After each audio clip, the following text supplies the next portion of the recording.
It starts in a quiet living room. A small child sits on the edge of a worn-out couch, watching their parent cry. No one tells them what to do, but instinctively, they know. They grab a tissue. They speak softly. They comfort. Their tiny voice becomes the calm in the storm. You were that child. The one who learned too early how to hold space for someone twice your size. The one who learned that love meant caretaking. And long before you ever learned multiplication, you learned how to fix broken adults. There's a name for this. Psychologists call it parentification, when a child becomes the emotional or practical caretaker of their parent. It sounds clinical, but the experience is anything but. It's quiet. It's invisible. It's the child who brings their mother tea after a fight. The one who smooths over their father's moods like fragile glass. It's growing up too soon, without realizing you ever did. When children are forced to meet adult emotional needs, something deep inside them rewires. They learn to monitor everyone else's feelings before their own. They become the emotional thermostat of the household, always sensing, adjusting, soothing, containing. To the outside world, they look mature. Such an old soul, people say. But inside, the child vanishes. This video isn't about blame. It's about understanding what happened to the part of you that was never allowed to be small. Because somewhere between trying to survive and trying to help, you became the parent you needed. And now, years later, that role still lives in you, in your relationships, your exhaustion, your inability to rest. Let's go back to where it all began. It usually starts in chaos, disguised as normal. Maybe one of your parents was emotionally fragile, struggling with depression, addiction, or trauma of their own. Maybe they leaned on you without realizing it. Don't tell your father, they'd whisper. You're the only one I can talk to. And you, desperate for love, stepped into that role like it was the only way to keep them close. You learned how to read the temperature of a room before you even walked in. You could tell by the sound of footsteps whether it was going to be a good night or a bad one. You adjusted your voice, your body, your needs, until you became invisible, except for the parts of you that were useful. Sometimes, it wasn't words. It was silence, a cold, hollow kind of neglect. So you learned to manage yourself. You became the self-soothing, self-feeding, self-parenting child, the one who knew that crying only made things worse. Every time you took care of them, you got a tiny reward, a smile, a thank you, a moment of peace. And every time you didn't, you felt the house collapse into chaos. That's how the pattern was born, a survival instinct mistaken for maturity. You weren't being responsible. You were protecting your home, your safety, your chance at love. But love built on responsibility isn't really love, it's management. And by the time you realized that, you had already built your identity around being the strong one. So how does that child grow up? How does it show in your adult life? You might not even notice at first. It looks like competence, empathy, strength. But underneath, it's exhaustion in disguise. You might be the one everyone comes to for advice. The friend who listens for hours, but never shares your own pain. Because somewhere deep down, you believe your feelings are a burden. You might struggle to relax, because your nervous system was wired for vigilance, not rest. Silence feels uncomfortable.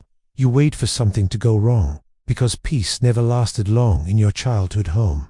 You might be overly independent. You've learned that asking for help equals disappointment. So you do everything yourself, even when it's breaking you. You might find yourself drawn to broken people, partners who need saving, friends who drain you, because love, to you, has always meant, let me fix you. You might struggle with guilt when you finally say no. That's the fawn response, the instinct to please as a way to stay safe. You learned to survive by being good, agreeable, helpful, even when it hurts. You might feel an invisible sadness, a longing you can't name, because your inner child is still waiting for someone to notice that you were the one holding it all together.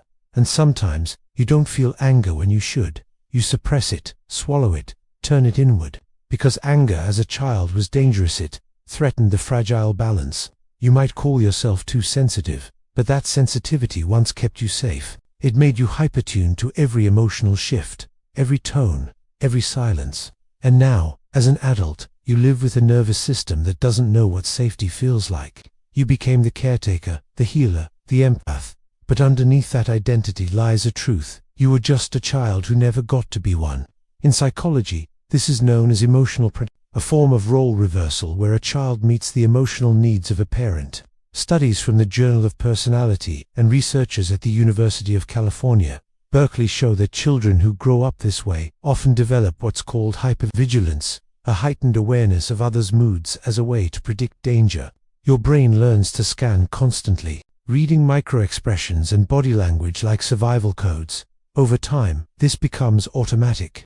Carl Jung called this kind of adaptation a shadow formation, when the psyche hides away the parts of itself that feel unsafe to express. The playful, carefree parts become exiled, and what's left is the caretaker archetype, the rescuer, the peacemaker, the fixer.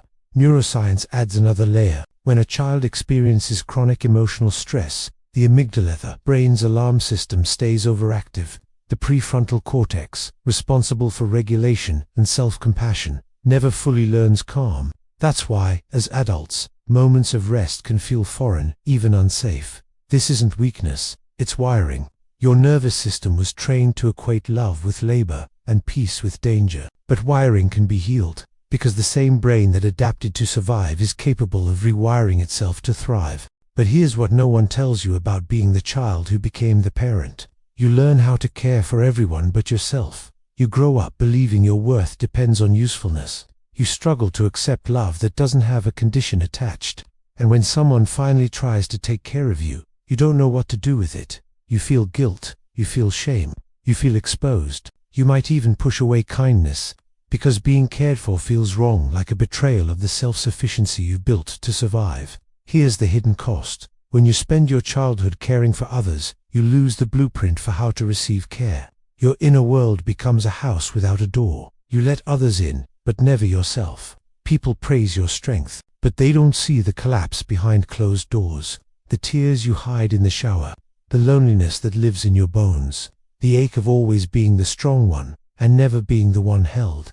It's the silent exhaustion of carrying emotional worlds that weren't yours. The quiet grief of realizing your childhood was traded for someone else's survival. And the cruelest part, you blame yourself. You'd think you should have done more. You'd replay the moments when you couldn't fix them. But the truth is, you were never supposed to. It was never your job to heal your parent. It was their job to protect your innocence. You became an adult before you were ready. And that wound doesn't vanish just because you've grown. But healing is possible. Not by becoming less caring, but by learning to include yourself in the circle of care. The first step is recognition. To look at your story and say, I was the parent when I should have been the child. That truth doesn't make you weak, it makes you free. Then comes reparenting, the gentle art of giving yourself what you never received. Rest when you're tired. Speak kindly to yourself. Let people help you, even when it feels uncomfortable. Practice shadow work, as Carl Jung described, bringing to light the hidden, unacknowledged parts of you, the angry child, the playful child, the lonely one. Invite them back home. And slowly, you'll begin to separate care from control, love from obligation, peace from exhaustion. Your nervous system can learn safety again. Your inner child can learn that it's safe to play, to cry, to rest. Healing doesn't mean forgetting who you were. It means no longer abandoning yourself for others. You're not broken. You were conditioned, and conditioning can be unlearned. You were never supposed to be the parent. You were supposed to be the child. And yet, you became everything your family needed, even when it cost you yourself. But here's the miracle. You survived. And now, you get to rebuild. Not from duty, but from choice. You can love without losing yourself. You can rest without guilt. You can stop fixing and start feeling. Because the one who learned to hold everyone deserves, finally, to be held. You never had a childhood, but you still have a future. And this time you get to be the parent and the child, the protector and the protected, the one who saves, and the one who is saved.